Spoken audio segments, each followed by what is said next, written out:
আপনারা দেখতে পাচ্ছেন কতগুলো মাছ পাইছিস কইলু না কামা। বন্ধুরা আপনারা দেখতে পাচ্ছেন আমাদের এই ডোবাতে আবারও পানি হওয়ার পরে মাছ মারা উৎসব নেমে গেছে। আপনারা দেখতে পাচ্ছেন,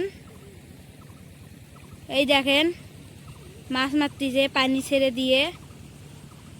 এই যে আরও দেখেন, যে এই পাশে দেখেন, এই দেখেন আমাদের সামনে মতলেম দাদা আবারও বড়শি নিয়ে মাঠে নেমে গেছেন। দেখতে পাচ্ছেন এই দিঘিতে মাগুর, বোল, শিঙ্গি, ট্যাংরা, কই, এই দেখেন ছাড়ি দিয়ে পানি ছাড়ি দিয়ে মাছ মারতেছে।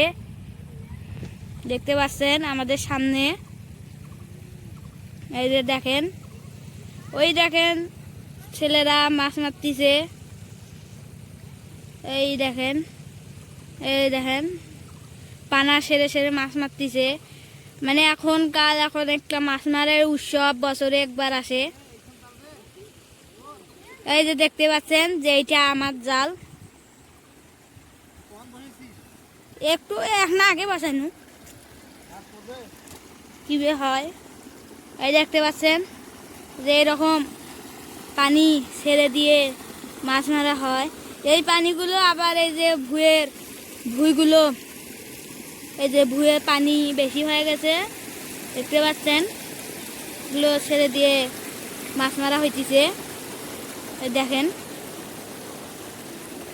এই দেখেন এই দিঘির মাছ, এই দিঘির পানিগুলো এই পুরো পাথারটাতে ভরে যাবে। ভরে যাওয়ার পর এলাতে মাছ মারবে সবাই। আপনারা দেখতে পাচ্ছেন অনেক একরের একটা জমি, দেখতে পাচ্ছেন। এই দেখেন ওইখানে দেখা যাচ্ছে ওরা ভালো মাছ পাইতেছে, কই, শিঙ্গি, কচি। এখন আমরা এই দাদার কাছে যাই। এই যে আপনারা দেখতে পাচ্ছেন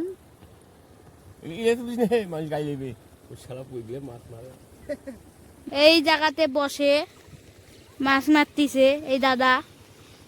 দাদা, ও দাদা, কতগুলো মাছ পাইছিস কইলু না কামা।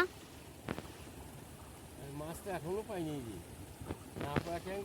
মাছ পাচ্ছি। কখন আসছিস? কত এখন? 10 মিনিট হবে না, 10 মিনিট। তাই ঘোলা পানিতে মাছই উঠবে না। চারপাশে বন্যা শুরু হয়ে গেছে, বন্যা শুরু হয়ে গেছে। এ পাড়িটা কখন থেকে মাছ মারতেছে রে? তামান দিন মানে একবার সকালে দেখিয়ে গেছে মা। এ তুমি ও মাছ জিজ্ঞাসা কর কয়টা পাইছে মাছ, সকাল থেকে মাছ মারতেছে।